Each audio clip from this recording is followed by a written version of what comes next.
योगीराज अनंत महाप्रभु आश्रम बरहज के एक सिद्ध संत रहे। अनंत महाप्रभु के जीवन पर प्रकाश डालने के लिए आज हम आपके सामने ला रहे हैं प्रोफेसर अजय कुमार मिश्र, जो बाबा राघोदास भगवान दास स्नातकोत्तर महाविद्यालय आश्रम बरहज देवरिया के निवर्तमान प्राचार्य रह चुके हैं और प्राचीन इतिहास विभाग के हेड ऑफ डिपार्टमेंट हैं। आज उनकी वार्ता हम आपको प्रस्तुत कर रहे हैं। ये वार्ता हमने संपदा न्यूज के संकलन से हमने लिया है और आज हम आपके सामने इसे प्रस्तुत कर रहे हैं अनंत महाप्रभु जयंती समारोह के पावन अवसर पर। तो हम आपको लेकर चल रहे हैं प्रोफेसर अजय कुमार मिश्र जी के उस वार्ता के तरफ, जिसमें उन्होंने अनंत महाप्रभु के जीवन पर पूरा प्रकाश डाला है और इतना ही नहीं, अनंत महाप्रभु के जीवन में हुए चमत्कारों पर भी उन्होंने अपने विचार प्रस्तुत किए हैं। अनंत महाप्रभु एक ऐसे सिद्ध योगी थे जिनके रोम रोम से ओम निकलता था और ऐसे महापुरुष के इस जयंती पर्व पर हम आपका नमन करते हैं।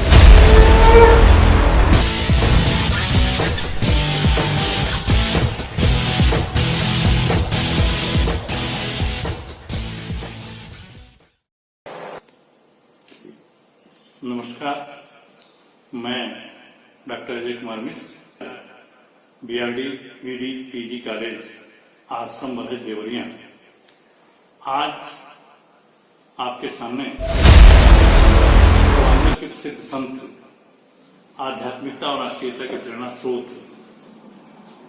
पूर्वांचल के गांधी और संत विनोबा भावे के बुधान सिद्ध पूज्य चरण बाबा राघोदास के गुरु और बरहज स्थित प्रसिद्ध आश्रम के प्रथम पीठाधीश्वर योगीराज अनंत महाप्रभु थोड़ी चर्चा करने के लिए उपस्थित हुआ हूं। भारत ऋषियों की भूमि है, मनीषियों की भूमि है, संतों की भूमि है, जहां समय समय पर ऐसे ऋषि और मुनि हुए जिन्होंने दिग्भ्रमित मानव समाज को अपने सद्ज्ञान से इस तरह प्रेरित किया कि वो मानवता की रक्षा के लिए आगे आए। संतों की ऐसी ही श्रेणी में बरहज आश्रम के प्रथम पीठाधीश्वर योगीराज अनंत महाप्रभु की भी चर्चा की जाती है, जिन्होंने अपनी आध्यात्मिक चेतना से एक ऐसी दिव्य ज्योत जलाई कि बाद में उनके अनुयायियों ने आध्यात्मिकता और राष्ट्रीयता को आत्मसात करते हुए न केवल देश की आजादी के लिए बल्कि आध्यात्मिकता के उत्थान के लिए भी अपना महत्वपूर्ण योगदान दिया था। ऐसे ही महापुरुष के रूप में योगीराज अनंत महाप्रभु का नाम अत्यंत आदर के साथ लिया जाता है। इन्होंने अपनी चिंतन धारा के साथ आध्यात्मिकता और राष्ट्रीयता को एक नई दिशा प्रदान की। भारत में प्राचीन काल से ही ऐतिहासिक एवं सांस्कृतिक परंपराओं के सृजन में सुख दुख लाभ हानि जय और पराजय को समान समझने वाले ऋषियों, संतों एवं महात्माओं की भूमिका अलौकिक एवं अनुपम रही है। ऐसे ही ऋषियों में बाबा राघोदास के गुरु योगीराज अनंत महाप्रभु का नाम भी आता है, जिन्होंने अपनी आध्यात्मिक चेतना से एक ऐसी अलग जगाई कि पूरा पूर्वांचल ही नहीं बल्कि पूरा उत्तर प्रदेश उनकी आध्यात्मिक चेतना से, राष्ट्रीयता के ओतप्रोत भाव से लाभान्वित हुआ। धर्म एवं आध्यात्म के गहन चिंतन से अविसिंचित राष्ट्रीयता एवं आध्यात्मिकता का केंद्र बिंदु बरहज का प्रसिद्ध आश्रम अपने स्थापना काल से ही धार्मिक, सांस्कृतिक, आध्यात्मिक एवं ऐतिहासिक परंपराओं को साकार रूप देने में अग्रणी रहा है। वर्तमान बरहज भले ही राजनीतिज्ञों की अदूरदर्शिता, उपेक्षा के कारण एक अभिशक्त नगर के रूप में जाना जा रहा हो, किंतु इसका इतिहास अत्यंत गौरवमय है। वर्तमान देवरिया जनपद मुख्यालय से 28 किलोमीटर दक्षिण पुणे सैला सरयू के पावन तट पर स्थित बरहज नगर प्राचीन काल से ही राजनीतिक, सांस्कृतिक, व्यापारिक एवं आध्यात्मिक गतिविधियों का प्रमुख केंद्र रहा।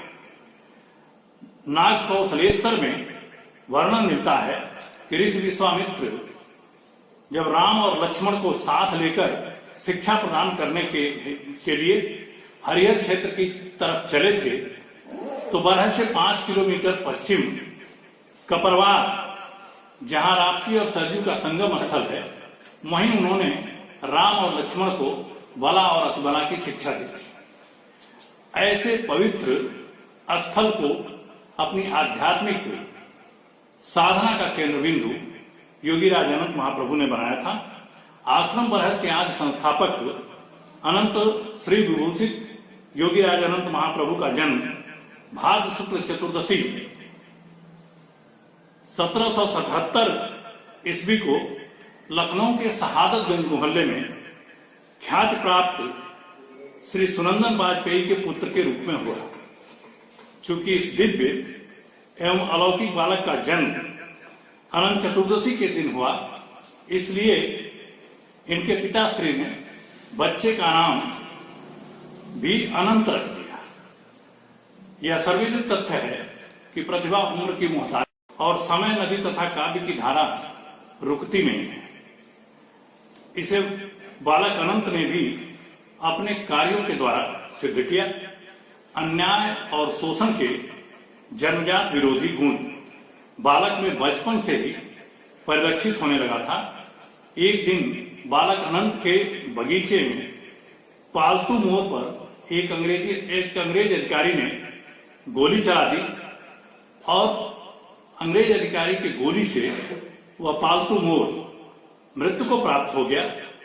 आंखों के सामने घटित इस घटना ने बालक अनंत को भीतर से इतना उद्वेलित किया, उन्होंने अपने जमादार मोकम सिंह को तत्काल ललकारा और यह आदेश दिया कि अंग्रेज अधिकारी को तत्काल दंड दिया जाए, और दूसरे ही क्षण मोकम सिंह की बंदूक से निकली गोली ने अंग्रेज अधिकारी की यह लीला समाप्त कर दी। यह घटना पूरे क्षेत्र में जंगल की आग की तरह फैल गई।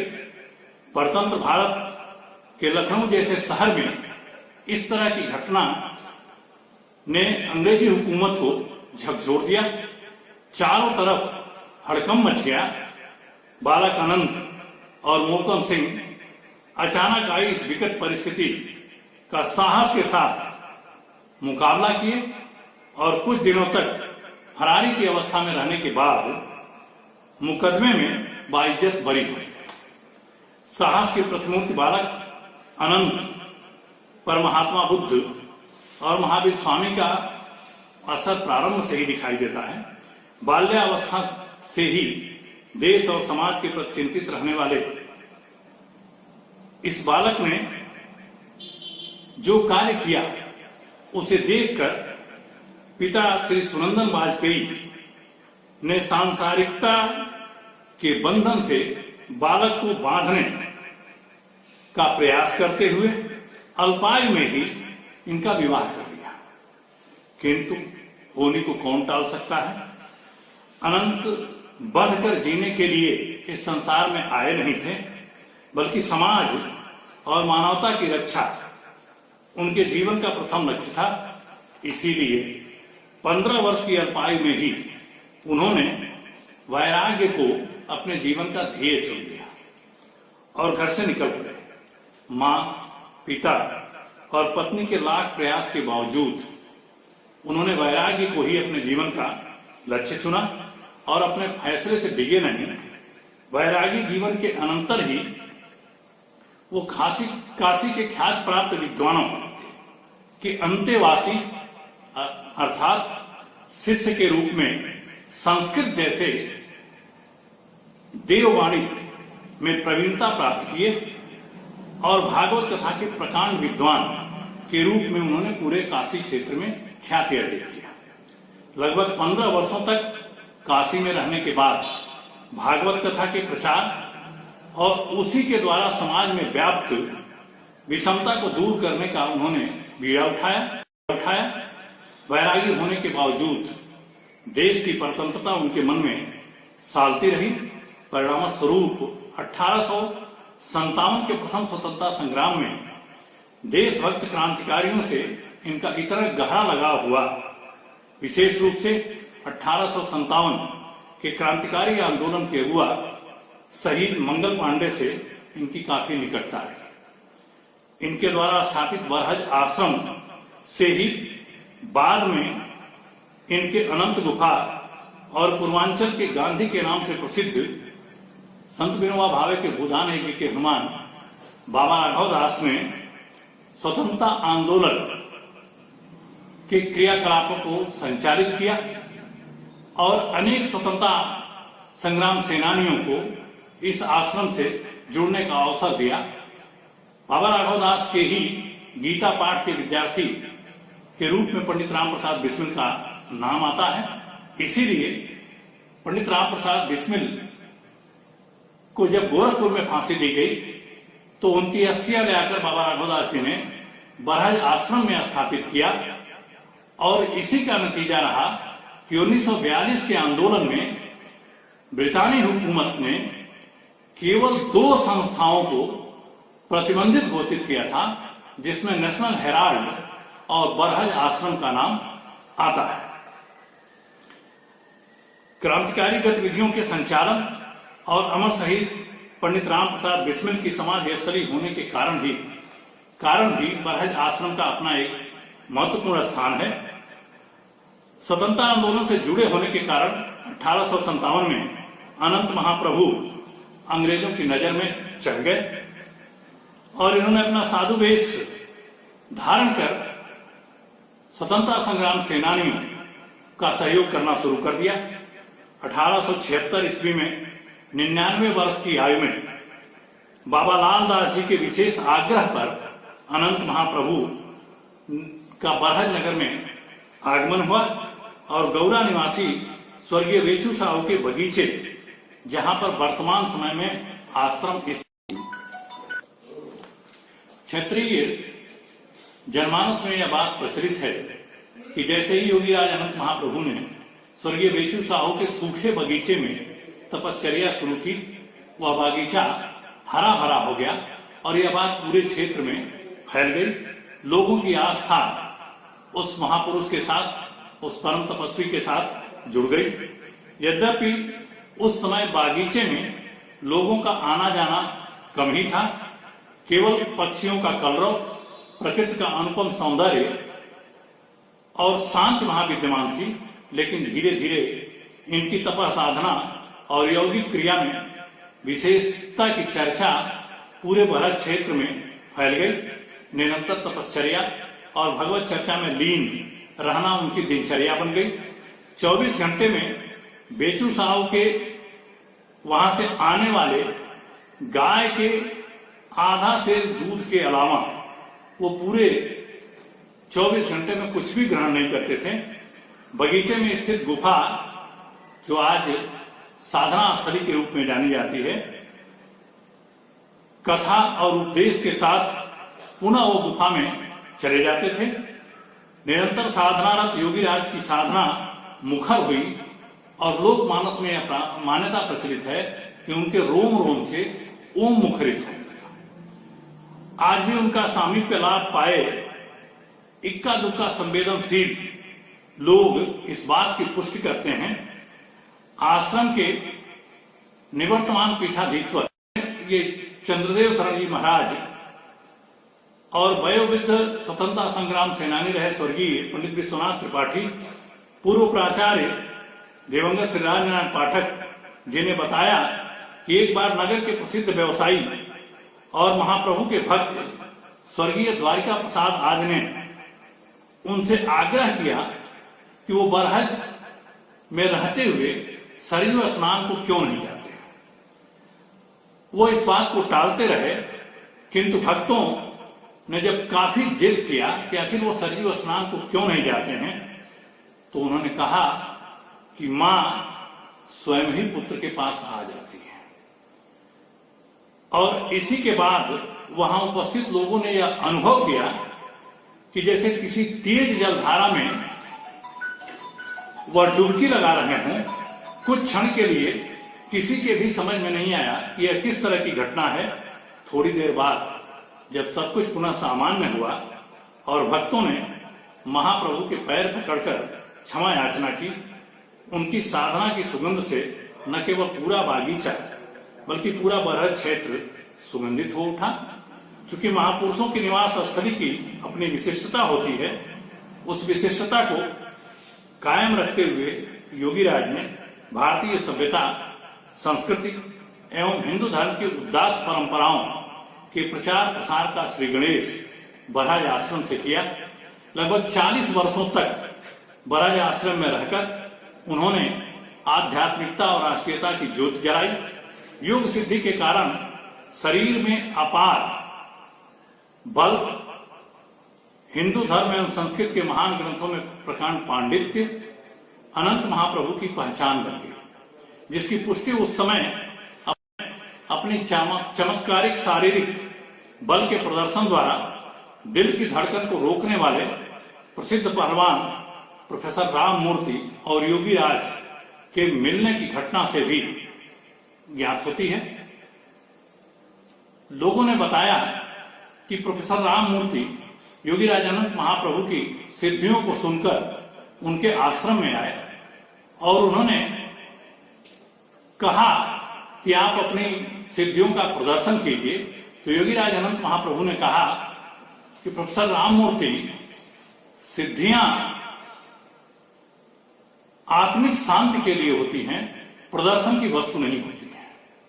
लेकिन राम मूर्ति नहीं माने। उन्होंने कहा कि मुझे देखना है। तो योगीराज अनंत महाप्रभु ने अपनी यौगिक सिद्धि के बल पर अपने दाहिने पैर का अंगूठा हिलाना शुरू किया और उन्होंने कहा कि इसे रोक दो। प्रोफेसर राममूर्ति के साथ आए हुए अन्य जो उनके चेले थे, उन्हें यह बात नागवार गुजरी कि उनके गुरु को, जो बड़े पहलवान थे, पैर का अंगूठा रोकने के लिए कहा जा रहा है। तो उसमें से 2 चेलों ने आगे बढ़कर अंगूठा रोकने का प्रयास किया और वहां उपस्थित लोगों ने बताया कि जैसे विद्युत करंट लगा हो, उस तरह से उनके शिष्य दूर जाते। ऐसा करते हुए उनके 5 शिष्यों ने ऐसा प्रयास किया, लेकिन सब विफल रहे। अंत में जब योगीराज अनंत महाप्रभु का अंगूठा रोकने के लिए राममूर्ति उठे, तो उन्होंने कहा कि प्रोफेसर राममूर्ति, यौगिक सिद्धियां आत्मिक शांति की वस्तु होती हैं, प्रदर्शन की वस्तु नहीं होती हैं। और वहीं प्रोफेसर राममूर्ति ने अनंत महाप्रभु से क्षमा याचना किया और यह बताया कि यौगिक सिद्धियां योगीराज अनंत महाप्रभु ने जो प्राप्त की हैं, वो बिरले लोगों को ही प्राप्त हो सकती है। लगभग 140 वर्ष की अवस्था में 1916 ईस्वी में योगीराज अनंत महाप्रभु ब्रह्मलीन हुए। महाप्रभु जीवन के प्रारंभिक अवस्था में क्रांतिकारी रहे, तत्पश्चात वैरागी और शास्त्रज्ञ हुए और जीवन के अंतिम चरण में उन्होंने योगी का जीवन व्यतीत करते हुए समाज सुधार का कार्य किया। ऐसे महापुरुष को